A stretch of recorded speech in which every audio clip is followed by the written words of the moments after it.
Kita akan memasuki wilayah Makom Pangeran Aryadillah. Kita dengan tim akan berziarah, berdoa di makam beliau. Mudah-mudahan kita mendapatkan barokah dari Allah Subhanahu wa Ta'ala. Tetap panteng terus channel Ucuy TV. Ketemu nanti di sana. Dilanjut.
Oke sahabat, alhamdulillah kita sudah nyampe juga di tempat kita sendiri. Dalam perjalanan seperti biasa wisata religi, namun pada kesempatan kali ini kita berwisata ke daerah Banten, yaitu di Kesultanan Banten Maulana Hasanuddin. Alhamdulillah tadi kita sudah berziarah di makam beliau, berdoa, bertawasul di makam beliau. Mudah-mudahan dengan kita berkunjung atau bersilaturahmi di makam-makam orang-orang yang soleh, senantiasa selalu diberkahi Allah Subhanahu. Sedikit saya akan bercerita sambil santai tentang perjalanan siapakah Sultan Maulana Hasanuddin itu dan sejak kapan beliau ada di situ, seperti itu kira-kira.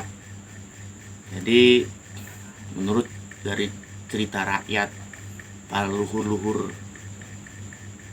kesultanan terlebih dahulu, orang-orang dulu bahasanya gitulah, kita nggak usah porno-porno banget, bahwasannya beliau itu seorang pendiri atau sultan pertama yang di Banten yang berkuasa pada tahun 1552 sampai dengan 1570 Masehi gitu.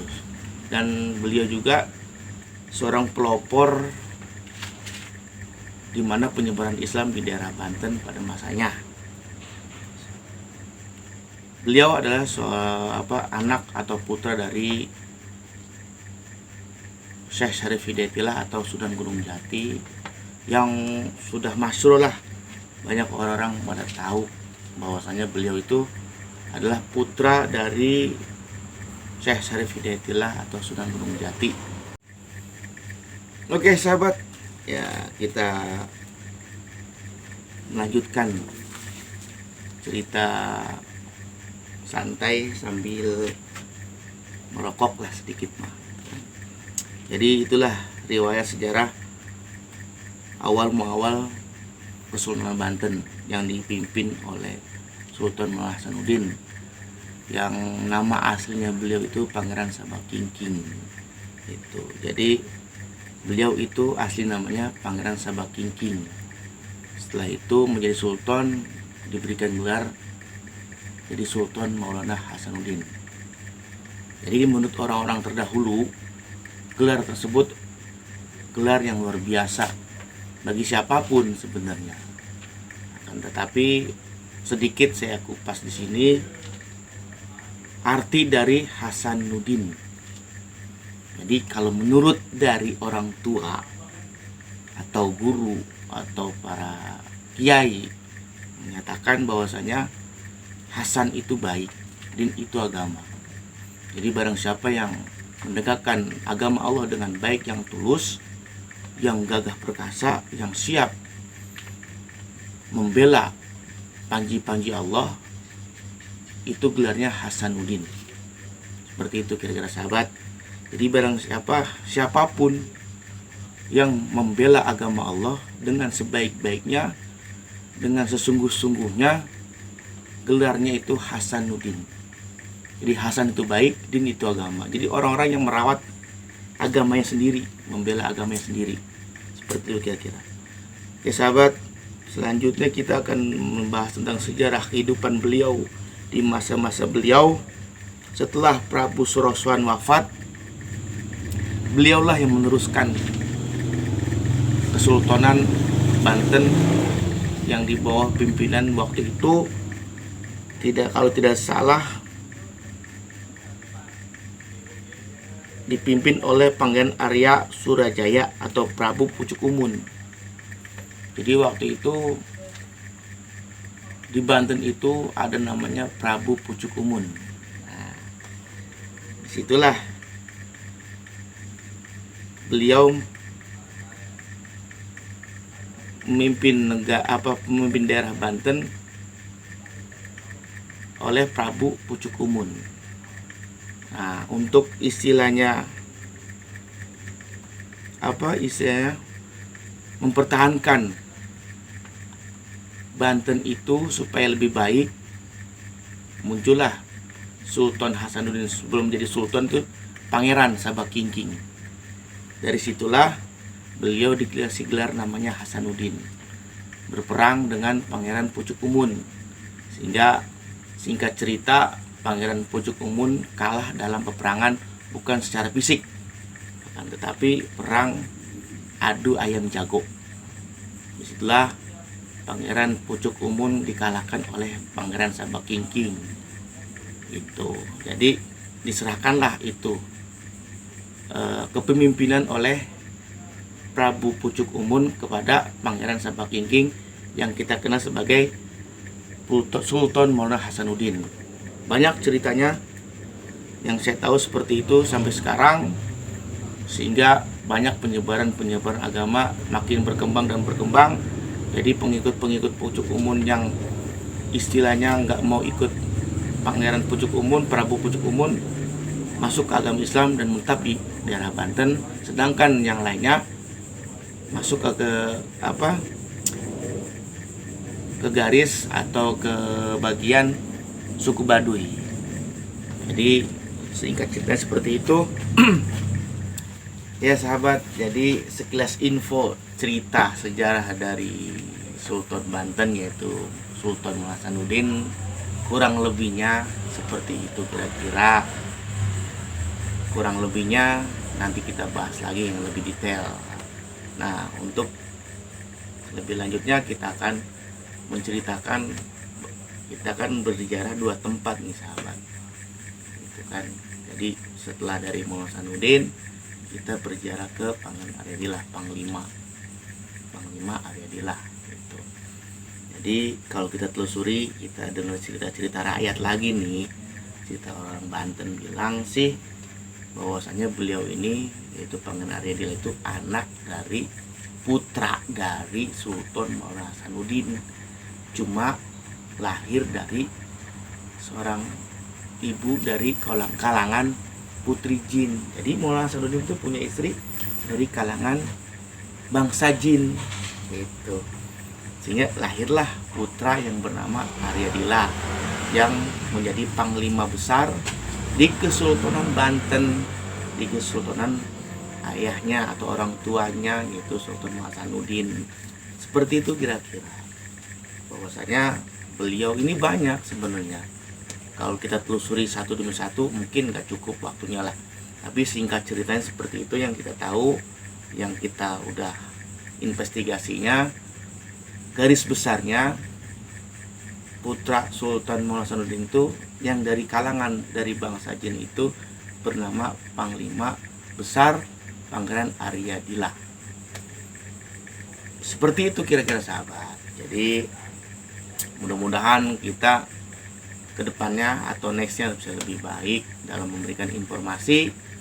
Dan tidak lupa juga sahabat, kita ingatkan kembali tujuan dari kita untuk mengupas sejarah sedikit demi sedikit ini bukan hanya untuk sekedar memberikan informasi yang kurang pasti ya, tetapi kita belajar dari sejarah.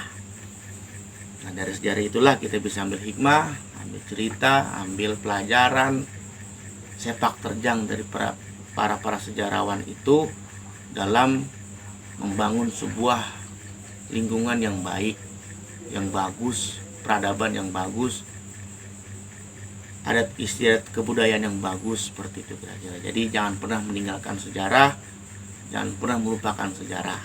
Satu, yang kedua kita bersilaturahmi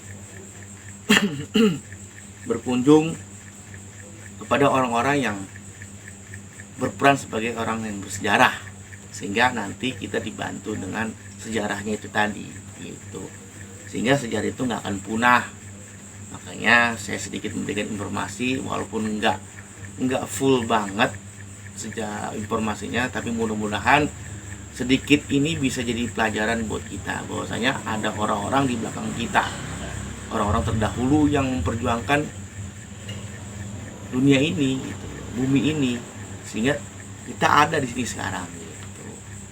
Jadi singkat ceritanya seperti itu kira-kira sahabat. Kita mungkin nanti akan membahas yang lebih jauhnya lagi, tapi pada kali ini pas kita lagi berjalan ke Banten yang dapat informasi seperti itu, mudah-mudahan bisa membuat kita tuh lebih bermotivasi untuk memberikan kabar-kabar yang lebih bagus gitu sahabat. Oke sahabat, jadi sebelum kita mengakhiri pertemuan kita pada kali ini, saya mengingatkan kepada para sahabat juga, panteng terus channel kita, dukung terus channel kita supaya kita lebih maju, lebih baik, mungkin lebih bersemangat untuk memberikan kabar-kabar yang lebih bagus lagi. Dan tidak lupa juga buat para sahabat gitu yang belum subscribe, ya mohon ditekan tombol subscribe-nya, di like, di share, dan komen. Dan apabila ada rekomendasi atau tempat yang sahabat tahu, tolong tulis di kolom komentar gitu. Dan jangan lupa juga lonceng notifikasinya dihidupin ya, supaya ketika kami nge-upload video-video baru, jadi sahabat nggak usah cari-cari lagi, ntar nongol sendiri dia gitu. Jadi memudahkan para sahabat untuk dapat informasi ya sahabat ya. Jadi mudah-mudahan kita ketemu lagi di channel yang berikutnya, di acara yang berikutnya. Dan terus sekali lagi dukung kami. Mudah-mudahan kami lebih baik lagi ke depannya. Dan apabila sahabat sedang menonton video kami, tontonlah sampai habis. Budayakan seperti itu. Jangan skip-skip. Namanya itu orang pelit ya. Jangan seperti itu, bahaya. Nanti kalau dipelitin kan mau dipelitin sama Allah, nggak mau kita. Disulitin sama Allah nggak mau ya. Jadi seperti itu kira sahabat.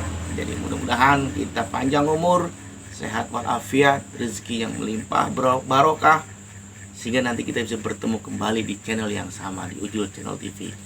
Mudah-mudahan kita semua mendapatkan barokah dari Allah Subhanahu wa taala dan mendapatkan limpahan rahmat, curahan rahmat dari Allah Subhanahu wa taala dan syafaat dari Rasulullah SAW. Perbanyak salawat, insya Allah kita akan dimudahkan rezekinya, semua urusan dimudahkan oleh Allah Subhanahu wa taala. Oke, pesan saya seperti itu. Mudah-mudahan kita semakin giat dalam beribadah kepada Allah Subhanahu wa taala. Konten kita ini mengajak kepada sahabat agar bisa lebih baik hidupnya dengan mengingat Allah Subhanahu wa taala di tempat-tempat yang khusus. Seperti itu kira-kira sahabat ya. Saya nggak menceramahi tapi memberikan motivasi kepada para sahabat semua. Oke. Mudah-mudahan kita selalu sehat. Oke. Demikian pertemuan kita pada kali ini. Selanjutnya nanti kita akan ketemu lagi di tempat yang berbeda. Mungkin kita akan ke Jawa, kemana, ke Bandung, entah kemana lah. Makanya kalau sahabat punya rekomendasi tempat, tulis di kolom komentar. Kita harus kemana, biar kemana, tulis di situ ya. Mau yang kayak gimananya, tulis di kolom komentar. Oke, gitu aja. Bila topik kuliah, wassalamualaikum warahmatullahi wabarakatuh. Merdeka. Peace.